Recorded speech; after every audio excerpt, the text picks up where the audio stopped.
took our little donkey down by the road for a road test today to see how he would do just being near the road and near traffic going by. And I've combined different lessons into doing that one specific thing, and I want to show that to you to show you how to combine things together. You don't have to have a specific lesson for A, a specific lesson for B, a specific lesson for C. You can kind of combine them all together, and it comes out more like a conversation, a discussion, a real life, than if you take one thing and teach it, and then one thing and teach it, and then one thing and teach it. But before I get to that, I want to point out something that you're going to see right off in the beginning. In the intro, where I had the pictures of myself and the donkey walking down to the road, you'll notice that he's sometimes on one side of me, sometimes on the other side of me. He's always behind me. He never walks right up beside me. Now, I've taught him how to lead next to me in the paddock, but when I take him out and about, I let him go wherever he feels comfortable for now, because he has some trust issues. I'll show you a couple examples from today's lesson. You've seen it in other videos where I've showed you these head shy. If I reach towards his head, he'd pull his head away. He used to walk away and avoid that way, so he's less in that respect.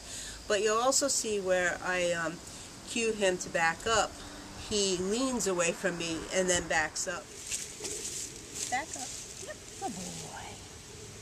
He has issues with moving your hand near him or moving objects near him.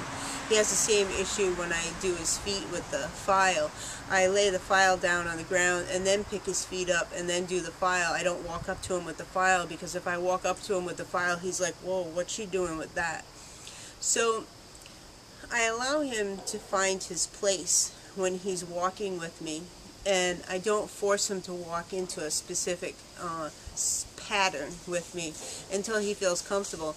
He'll find the space where he feels most comfortable and he'll walk there, and he'll eventually move up over time, and he'll find a spot beside me that he thinks is comfortable for him and is comfortable for me, and we'll work that out.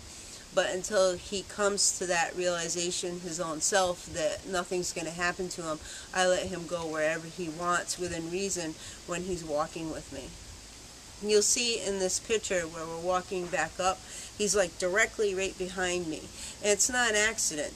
You'll see that there's a car going by on the road, and with his limited experiences by the road and with cars and such, he probably doesn't know whether that sound of that car is going to show up in front of him or in back of him, and he's trying to hide behind me. Combining different lessons together is kind of like taking a child to the park for the first few times that you take the child to the park. You're teaching the child many things. You're not taking them and deliberately teaching them one lesson and one lesson and one lesson. When you bring them to the park, you might teach them how to swing on a swing. And in that same visit, you might teach them never go with a stranger. And in that same lesson, you might teach them not to take another child's toy.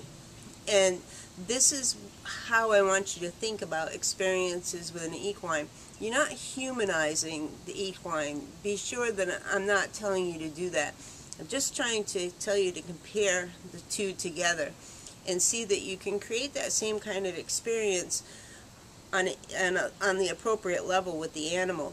When you take them out, you can include life lessons that are of value to you, just as you can when you bring the child to the park. Like you'll see in this situation where we're going down and we're checking out the road to see how he is with cars and the road, and that I combine back up, turn around, go forward, pick your head up, and different things all together, rather than having separate lessons on those different things. It means more if it's included as a life lesson, if the experience is experienced while you're out doing things together.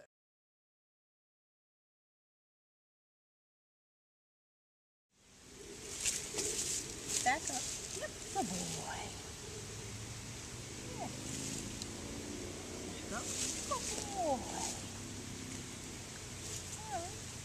Back up. Good boy. Very nice. Back up. Very good. Very good. Back up. Up, good. Back up. There you go. You see how it's still gonna still. Alright. Walk up. Walk up. Walk up. Good boy. Very nice. Very nice. Alright. Walk up. Very good. Very, very nice. Alright. Back up. Very good. One step. Very, very nice. Alright. Back up. Very good. Very, very good. Yeah. Very, very good. And walk up. There you go. That's very, very nice. Still don't like you touching your head though. Notice that I'm walking between him and the road.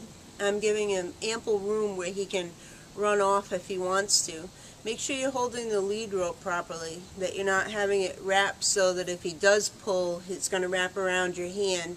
Make sure it's looped in folds in your hand so that it can just unravel from your hand. And when the car comes by, you hear the car coming, have the animal turn and face towards the traffic with you between the equine and the car so that he feels a little bit safe. And you'll notice in the first situation he jumped back a little bit, but in the second situation he didn't hardly move at all.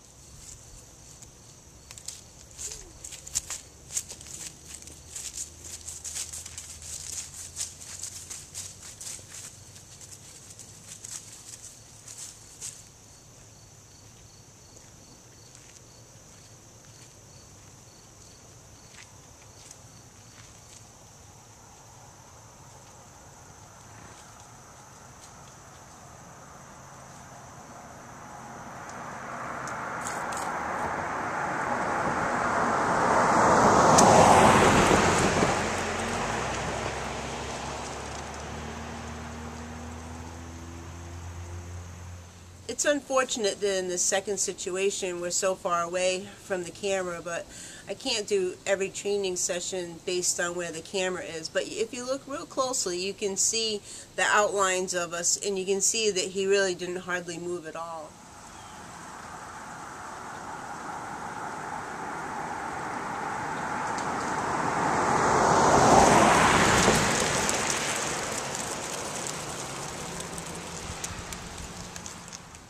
You notice in this situation I asked him if he wanted to go out on the road, and you can't see again because it's so far away, but this is the same type of thing that you see in the paddock and other videos with him not wanting chap behind him.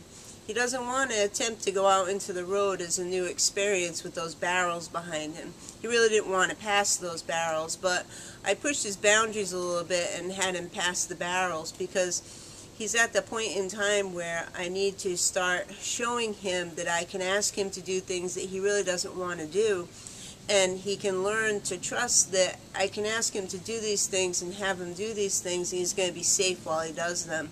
If you have the opportunity to do this at a low level and build up, rather than just all of a sudden have to ask him to do something huge and trust you that it's okay, this is the better way to do it if you have that opportunity.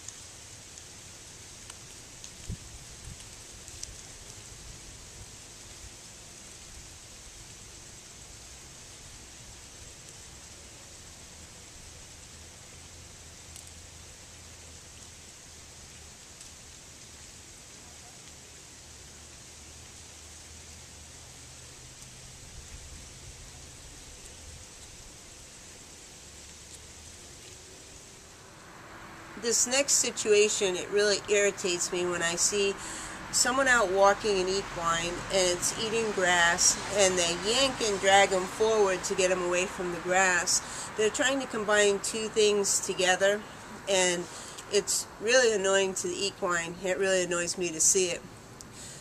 Notice when I first do this, I put my hand down the lead rope to warn him that something's going to happen. That motion of my hand going down the lead rope says something's about to happen. You do this often enough, they realize that that hand motion on the lead rope is going to mean that something's going to happen. I do this when I cue a turn riding. I run my hand down the rein and then cue the turn. It gives them that warning. Second, in this situation, when the equine is eating and you're teaching them that you want them to pick their head up and move along instead of stay eating, there's two separate things here. You need to teach them to pick their head up and then to follow you and lead. They're two separate things. Don't put them together and just drag the animal forward away from the grass. Cue them over and over to pick their head up, and once they've picked their head up, pause and then cue them to go forward.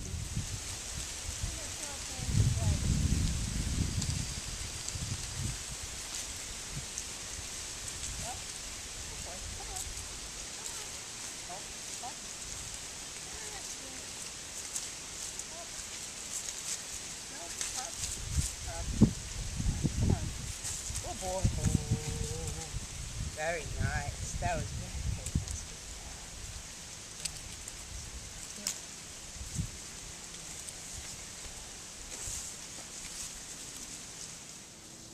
You'll notice that I allow him to eat grass and look around and check things out. He even ate a nut while he was down there. You don't want to let him eat too many nuts, but every once in a while they'll eat nuts, and I let him have one or two. The idea is that experiences like this need to be fun for both. Like when you go out riding with the horse, take the horse for a little walk. Take a break and walk him for a little stretch. Or take your horse out for a walk. Make sure that whatever you're doing with them is fun for both of you. And you'll both have a better experience, and the equine will behave better also.